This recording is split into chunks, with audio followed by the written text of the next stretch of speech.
দক্ষিণের মন্দিরে সুন্দর পাষাণময়ী কালী প্রতিমা। মার নাম ভবতারিণী। শ্বেত কৃষ্ণ মর্মর প্রস্তরাবৃত মন্দিরতল ও সোপানযুক্ত উচ্চ বেদী।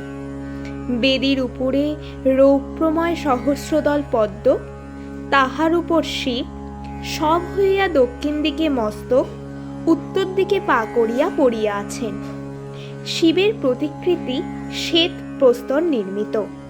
তাহার হৃদয়োপরি বারাণসী চেলি পরিহিতা নানা আভরণ আলঙ্কিত এই সুন্দর ত্রিনয়নী শ্যামাকালীর প্রস্তরিময় মূর্তি। শ্রীপাদপদ্মে নূপুর, গুঞ্জরী পঞ্চম, পাঁজেব, চুটকি আর জবা বিল্বপত্র। পাঁজেব পশ্চিমের মেয়েরা পড়ে।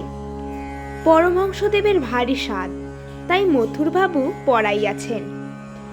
মার হাতে সোনার বাউটি, তাবিজ ইত্যাদি। অগ্রহাতে বালা, নারিকেল ফুল, পইচে, বাউটি। মধ্য হাতে তার, তাবিজ ও বাজু। তাবিজের ঝাপা দোদুল্যমান।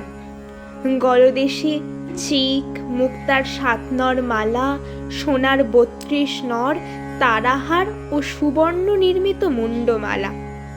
মাথায় মুকুট, কানে কানবালা, কানপাশ, ফুলঝুমকো, চৌদানি ও মাছ।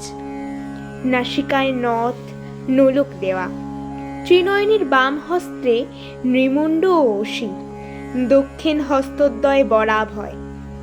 কোটি দেশে নরকর মালা, নিমফল ও কোমর পাটা। তাই আমরা আজও বলি, তো গয়না বেটি কোথায় পেলি, গয়না বেটি কোথায় পেলি, গয়না।